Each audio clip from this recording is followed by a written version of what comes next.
Bienvenue en ce samedi 10 juin et depuis le début de la semaine, on se régale avec cette vue du port de Saint-Jean-Cap-Ferrat qui nous accueille.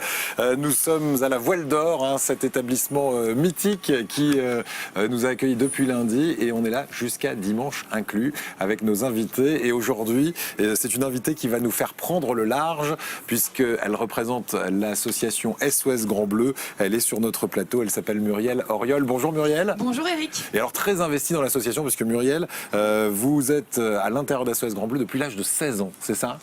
Alors pas tout à fait. Moi c'est ce qu'on m'a marqué ici sur ma petite fiche. Depuis 16 ans au sein de l'association. Voilà, depuis 16 ans exactement. Je travaille au sein de l'association SOS Grand Bleu. Ah oui d'accord, je croyais que c'était depuis l'âge de 16 ans. D'accord. Voilà, mais par contre facilement depuis l'âge de 16 ans, je suis passionnée par les cétacés, tout à fait. Voilà. Oui effectivement, j'ai rencontré en fait le directeur de l'association SOS Grand Bleu alors que je cherchais un travail suite à mes études supérieures.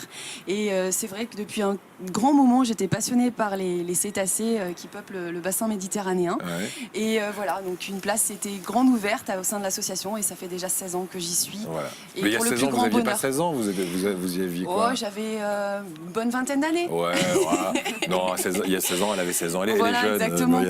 C'est pour ça que j'ai fait la confusion. En tout cas, nous allons évoquer le cœur d'activité de votre association, activité pédagogique avec un outil génial qui est un bateau qui est amarré à quelques mètres d'ici qu'on peut apercevoir depuis notre terrasse. Exactement, ouais. Il est tout au bout de la grande jetée sur le port de Saint-Jean-Cap-Ferrat. D'ailleurs, je ne sais pas si les caméras peuvent le filmer actuellement, mais il est en train de partir. C'est vrai, c'est le Santo Sospir, donc voilà. On va essayer de le capter, ce bateau qui est en train de quitter la rade de Saint-Jean-Cap-Ferrat. Nous allons évoquer votre actualité aussi, qui passe par des journées éco-gestes pour essayer de purifier un petit peu notre Méditerranée, tous ensemble. Et puis une revue trimestrielle aussi, Planète Mer, et bien d'autres initiatives qui permettent de découvrir avec plaisir notre mer Méditerranée. Tout ça à découvrir pendant cette demi-heure. Virginie, comment ça va? Ça va super bien, écoutez, on a l'impression d'être en vacances, mais non. Mais presque. Oui, mais notre métier c'est un peu ça, regardez, on est dans des lieux fabuleux de la Côte d'Azur de semaine en semaine et on accueille des gens sympas en plus. Donc, exactement, et moi je vais vous emmener... Le bateau est à l'image de Santo Sospir, vous me confirmez, il est bien là, voilà, il est en train de quitter la rade pour faire un petit coucou à Muriel. C'est un caïque, c'est quoi un caïque? Alors ce sont des bateaux traditionnels en fait qui étaient utilisés au XVIe siècle en Grèce et en Turquie essentiellement pour faire du transport de marchandises. Voilà, donc nous on en a fait l'acquisition déjà depuis environ 10 ans. Ça fait déjà 10 ans qu'on a le Santo Sospir au sein de l'association SOS Grand Bleu. Et voilà, donc là aujourd'hui en tout cas l'objectif de ce bateau c'est de transporter les petits et les grands pour essayer d'aller tout simplement dans le sanctuaire Pélagos pour observer les dauphins et les baleines. Voilà, et on décrira ce sanctuaire Pélagos parce que vous en avez peut-être entendu parler d'ailleurs sur Azur TV. On vous resituera un petit peu ce sanctuaire et ce qu'on peut y découvrir et ce qu'on y fait aussi pour faire en sorte que la faune et la flore se portent le mieux possible dans ce sanctuaire compris entre l'Italie et la France. Virginie, excusez-nous, on a digressé un peu sur le bateau. C'est tellement passionnant, je comprends bien. C'est vrai, mais est-ce qu'on va partir en mer avec le cinéma? Non, alors ça sera beaucoup moins nature, effectivement. Je vais vous amener au frais, en tout cas, tout à l'heure, ça va nous rafraîchir, nous faire du bien. Avec les deux films coup de cœur de la semaine, on va parler de Wonder Woman. Vous savez, c'est le nouveau blockbuster qui est très, très attendu. Les critiques sont unanimes, d'ailleurs. Et puis de Comment j'ai rencontré mon père. C'est un joli film français, cette fois, qui parle de sujets graves, mais sans se prendre la tête, forcément, puisque c'est avec François-Xavier de Maison, mais aussi Isabelle Carré. Parfait. Et puis celui qui est toujours carré dans le dessin, c'est notre grand professionnel de la caricature. Rémi Molinari est avec nous dans son coin dessin et comme il adore la marine, il est en train de scruter l'horizon, regardez. Oui, ça va, je suis en train de regarder le Santo Sospir qui s'éloigne. Bonsoir Muriel, bonsoir Eric. Bonsoir Virginie. Salut Rémi. Voilà, parce que j'ai eu l'occasion de prendre ce bateau justement. Le Santo Sospir. De nombreuses fois et en effet, pas très loin d'ici, on arrive à voir des dauphins. C'est vrai, on va en parler avec Muriel. Voilà. C'est pas une légende, il y a bien des dauphins à quelques encablures d'ici. Vous les voyez d'ailleurs régulièrement, Muriel, ces dauphins? On les voit très régulièrement. On a à peu près 75% de chances de les observer. Ouais. Voilà, donc bon, bien sûr, on peut jamais les garantir. On n'est pas dans un parc ici, c'est un vaste espace marin.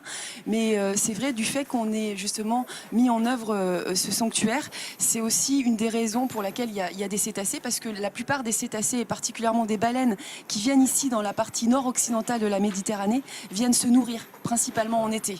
Voilà. Et notre ami Rémi Molinari, qui a cessé de scruter l'horizon, va vous dessiner, bien sûr, comme il se doit. Il va vous livrer une caricature et la légende à la fin de l'émission. Alors, si on devait décrire un peu le SOS Grand Bleu, pourquoi est-ce qu'on crée cette association qui existe depuis combien de temps d'ailleurs ?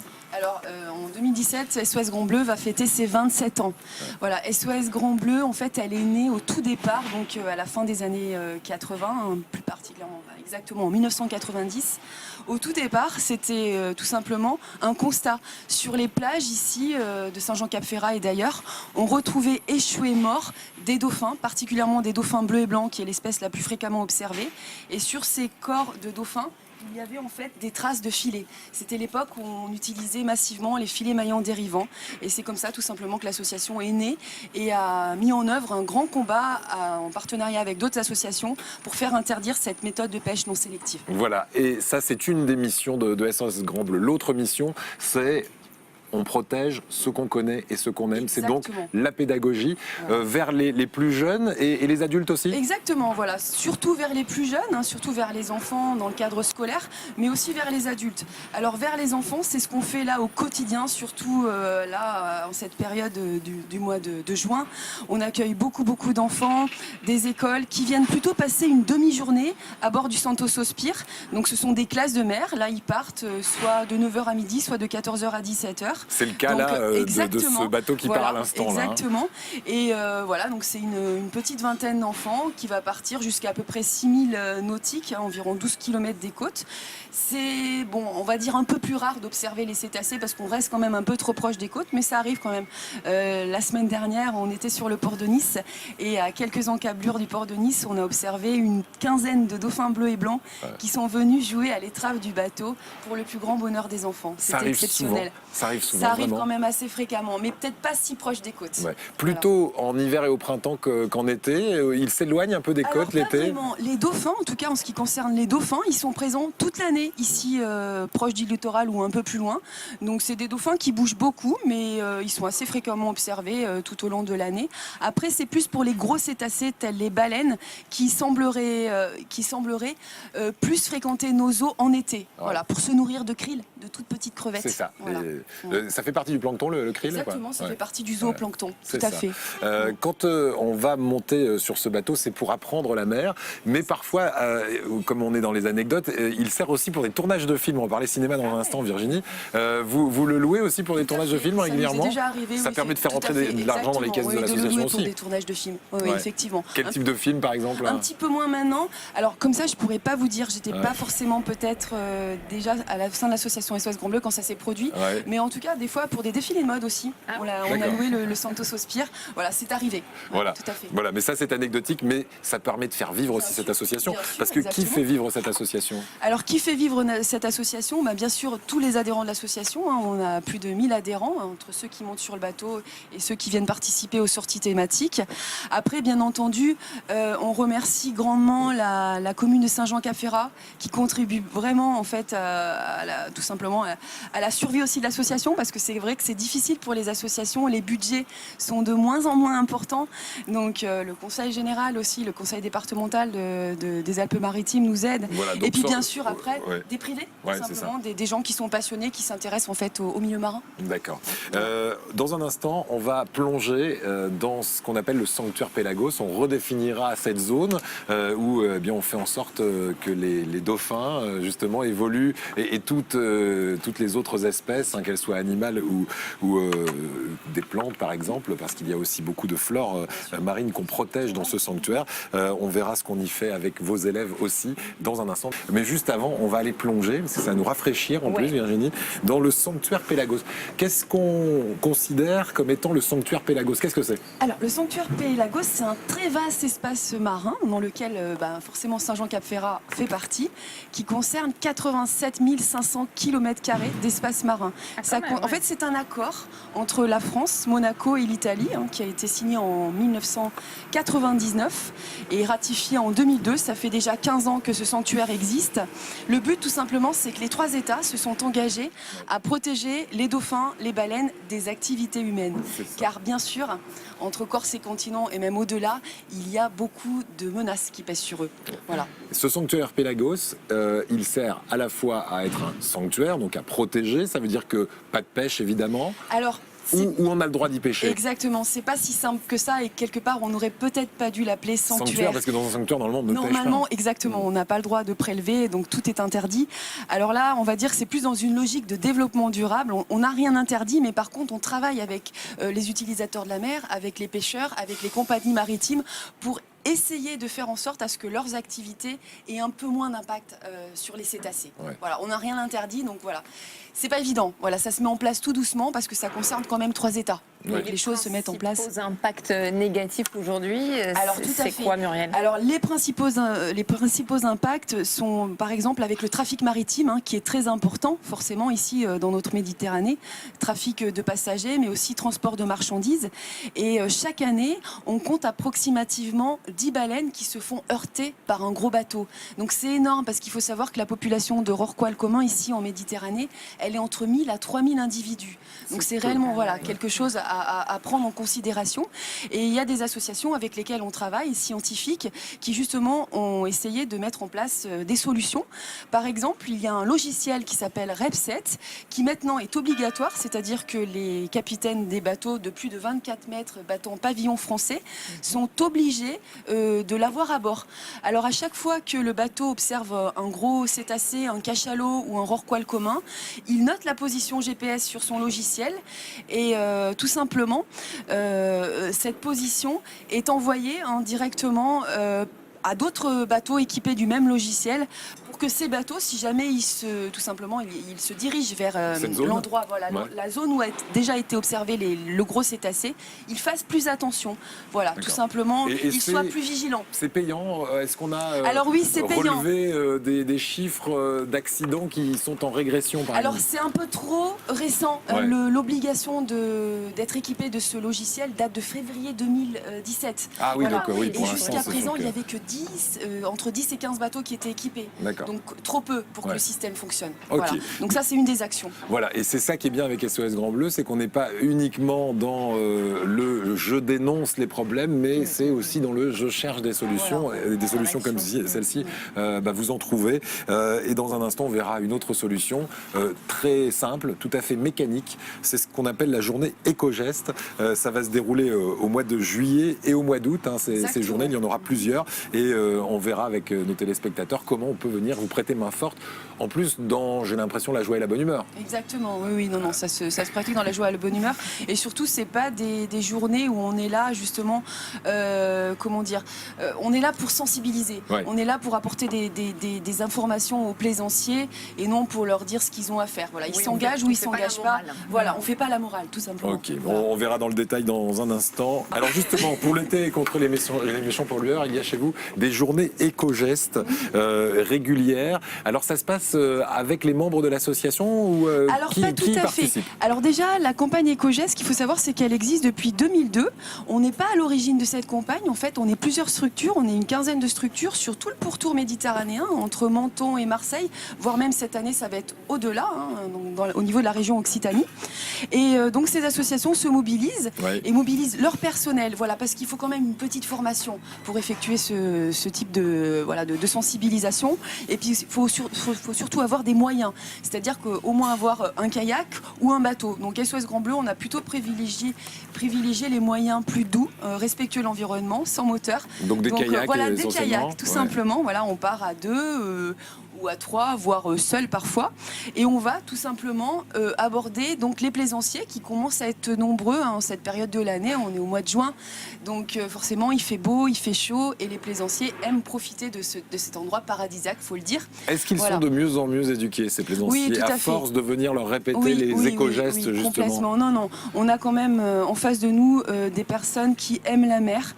On va dire que peut-être ceux qui ont des voiliers sont peut-être encore plus de proche, l'environnement, voilà, ouais. plus sensible à l'environnement.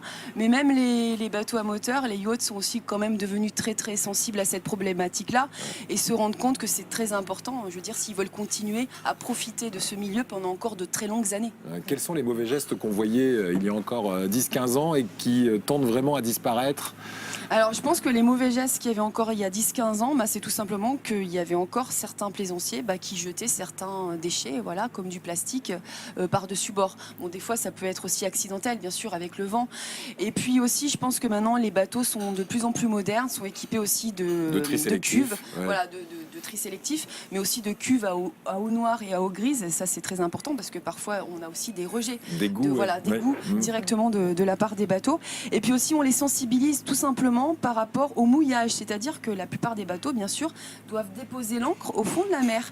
Et au fond de la mer, il n'y a pas que du sable, il y a aussi des herbiers de Posidonie, cette fameuse plante qui est protégée, qui sert de nourriture, d'endroit aussi pour se protéger des prédateurs, à beaucoup de poissons, et qui fournit aussi de l'oxygène à toute la vie sous-marine. Comment Voilà. le plaisancier peut savoir qu'en jetant l'ancre, il va tomber dans un herbier de Posidonie? Tout simplement parce que la zone est claire, en fait, elle est toute claire. Ça se voit. Voilà, Okay. alors que lorsqu'il y a les herbiers, c'est sombre. D'ailleurs, les gens parlent souvent d'algues. Ce ne sont pas des algues, ce sont des plantes protégées.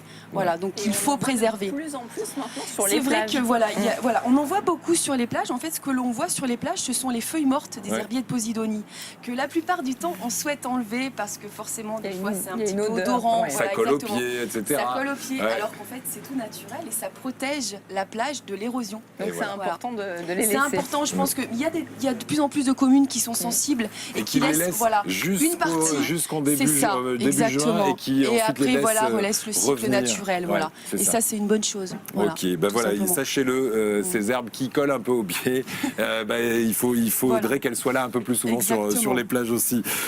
On va aussi parler de ces journées, de cette journée, précisément le samedi 22 juillet. C'est une opération de nettoyage des fonds et là, pour le coup, ce ne sont pas les professionnels de l'association qui sont visés, mais le grand public. Exactement. Voilà, le samedi 22 juillet, comme chaque année, on organise notre traditionnelle opération de nettoyage des fonds marins. Donc forcément, tout le monde est bienvenu pour cette opération, que ce soit les personnes pour nettoyer la plage, bien que c'est vrai qu'en été, elle soit déjà bien nettoyée, mais c'est surtout sous l'eau qu'on va se rendre, entre 0 et 6 mètres de profondeur. Donc là, on fait appel à des plongeurs de niveau 2 et aussi des apnéistes qui vont tout simplement aller récupérer les déchets qu'on trouve toujours de manière trop abondante en fait dans ces fonds marins. On trouve des pneus, on trouve tout ce qui est ustensiles de vaisselle en plastique. Ça peut aller jusqu'à la vaisselle. Oui, on a trouvé des caddies, on trouve des parties de la coque des bateaux, parce que parfois il y a des bateaux qui s'échouent, qu'on n'enlève pas forcément tout ce qu'il en reste. Voilà. Donc trop souvent, forcément, ce qu'on retrouve le plus souvent, c'est du plastique. 80% des déchets qu'on va retrouver dans les fonds marins sont des matières plastiques et qui, je me permets de le souligner, proviennent pas forcément que des activités nautiques, mais des activités terrestres et ensuite sont acheminées par les rivières jusqu'à la mer et ensuite portées par les courants jusqu'à nos plages. Ouais, c'est ça. Voilà. Et ça fait, on le disait d'ailleurs dans une émission la semaine dernière, de véritables continents de plastique. Il y a un continent de plastique sous les eaux. Oui, en Méditerranée, en plus, il y a plusieurs associations scientifiques. Il y a le bateau Tara aussi qui met en œuvre des missions justement pour quantifier les plastiques qu'on peut trouver en Méditerranée. Est-ce qu'on fait quelque chose pour l'amenuiser, l'amoindrir, ce continent de plastique sous-marin? En tout cas, en Méditerranée, on va dire qu'il y a quelque part, on va dire entre guillemets, ce fameux continent de plastique.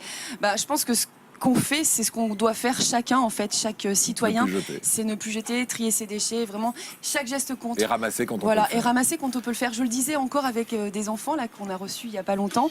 Ça c'est vraiment les petits gestes, parce que parfois on n'ose pas ramasser les déchets qu'on n'a pas laissés nous-mêmes. C'est pas nous, mais c'est sale. il y a de plus en plus d'actions individuelles qui sont mises en œuvre, que ce soit par les moyens, et qui sont valorisées par les réseaux sociaux, comme Facebook, où justement on valorise le fait de ramasser un déchet chaque jour. Je trouve ça plutôt on a reçu dans l'émission un jeune homme qui organise des courses à pied. Vous parlez peut-être de lui.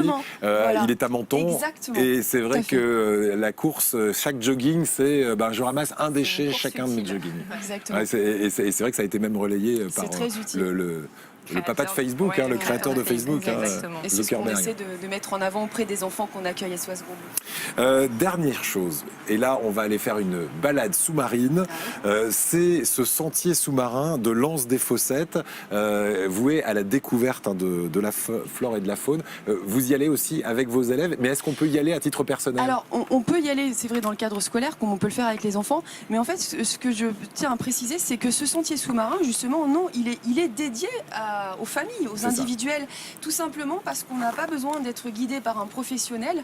On a mis en place des panneaux, en fait, concrètement, sur le sentier de la baie des Fossettes, on a 5 bouées. Voilà, donc visuellement, on peut les voir sans souci. Et sous ces bouées, vous avez des panneaux recto-verso qui vous expliquent la faune et la flore qu'on peut rencontrer juste en dessous. Voilà. Donc c'est vraiment fait pour un public débutant, voilà, qui souvent d'ailleurs est à la recherche d'informations parce que sur la plage, c'est sympa, on se repose, voilà, on bronze, mais il n'y a pas que ça. Voilà, il faut aussi aller voir ce qui se passe sous l'eau et c'est le but du sentier sous-marin. Voilà, alors ça se trouve à Saint-Jean-Cap-Ferrat, sur la commune. Donc la baie des Fossettes, c'est par rapport au port de Saint-Jean. C'est tout à côté. Derrière, là, c'est la zone des Fosses. D'accord. En général. Alors voilà, gardez bien le micro. Pardon, excusez-moi. Voilà. Donc c'est tout à côté. Hein, on est à 5-10 minutes à pied. Du port de Saint-Jean-Cap-Ferrat. Où nous nous trouvons. Dernière chose, le 22 septembre, il y aura une soirée de gala au profit d'SOS Grand Bleu, en partenariat avec la Voile d'Or où nous sommes. Ça va se passer dans un autre hôtel, c'est le Royal Riviera qui accueille. On essaie de tourner en fait. Et ça, c'est une tradition depuis quelques années. Exactement, depuis plus de 20 ans, c'est une tradition et on remercie bien sûr les 3 hôtels qui participent, en particulier l'hôtel-restaurant La Voile d'Or. Et ce qui est plutôt hors du commun, c'est que chaque chef du restaurant, des hôtels-restaurants, des 3 grands hôtels-restaurants, concocte chacun le dessert, le plat principal, l'entrée. Et ça fait un superbe dîner et je trouve que c'est quelque chose vraiment de pas commun du tout et bien appréciable en tout cas des adhérents, des personnes qui veulent soutenir l'association. Voilà. C'est le 22 septembre. C'est le 22 septembre. Et on peut s'inscrire, j'imagine qu'on a encore le temps de le faire. Email, tout simplement. sosgrandbleu.asso.fr, c'est votre adresse mail pour en savoir un petit peu plus. Avant de découvrir le dessin de Rémi Molinari, 2 petites anecdotes. Muriel, je sais que la première fois que vous avez observé des baleines, c'était vraiment un grand moment, presque un choc pour vous. On peut dire presque un choc, c'était il y a une petite vingtaine d'années. J'avais tout simplement gagné un prix et le prix c'était justement d'aller observer les cétacés. Donc c'était la toute première fois. Donc on était parti une semaine en Méditerranée dans la mer Ligure. Et lorsque j'ai pris mon quart de garde, c'est-à-dire que par 2, on se remplaçait la nuit pour tout simplement assurer la sécurité des bateaux qui pouvaient approcher donc le bateau l'Alliance sur lequel j'étais. Et bien, juste au moment où je quitte ma couchette, juste à côté du bateau, ce sont 2 rorquals communs qui ont respiré à côté du bateau. Et donc forcément, je ne les voyais pas parce que on était en pleine nuit. Mais la puissance du souffle était assez exceptionnelle d'entendre, parce qu'après on les a vus, cette femelle et ce petit juste à côté qui était tout simplement curieux, qui venait approcher le bateau par curiosité. Et vous vous en souvenez encore des années après. Ça a marqué ma vie et ça m'a donné envie de travailler à SOS Grand Bleu. Voilà, et puis l'autre anecdote, c'est que si vous allez sur ce bateau, le Santos Sospir, vous aurez des oiseaux qui vont venir tout près de vous. On voit pas que des grosses bébêtes marines, on voit aussi des petits oiseaux qui, à cette période de l'année, viennent se poser sur le bateau tout simplement parce qu'ils sont en période de migration. Ils se reposent. Et ils se reposent, ils sont crevés, ils sont fatigués. Et c'est des toutes petites boules de plumes. On a des fauvettes, des pouillots, des tourterelles des bois. Et voilà, c'est assez sympa de pouvoir les observer. Et surtout de pouvoir se dire qu'on participe quelque part à leur survie parce qu'ils ont fait des centaines de kilomètres. Et ils sont bien contents d'avoir un mât où se poser. Voilà. Merci beaucoup Muriel. Merci beaucoup Eric de nous avoir tout simplement donné la chance de participer à cette belle émission. Et c'est bien normal. Et on va terminer avec le dessin signé Rémi Molinari. Ça y est Rémi ? Oui, il est terminé. Voilà. Allons-y. Alors voilà Muriel. Muriel, la dauphine d'SOS Grand Bleu. Ah oui. Pas mal. C'est Miss SOS Grand Bleu, c'est ça ? Voilà, exactement. J'ai été impliqué, je me suis beaucoup intéressé à SOS Grand Bleu pendant pas mal de temps. Et bien voilà. Et je continue quand même. Et tu regardes de bons souvenirs, j'imagine, Rémi. Nous aussi, on gardera un bon souvenir de cette émission. Et n'oubliez pas les éco-gestes, c'est important. Ça concerne tout le monde. Merci encore. Merci. Et bon été à vous. Demain, nous vous ferons découvrir cet endroit depuis lequel nous émettons depuis lundi, c'est-à-dire la Voile d'Or. On fera le tour du propriétaire. Exactement. Bon week-end à demain. Salut, à demain.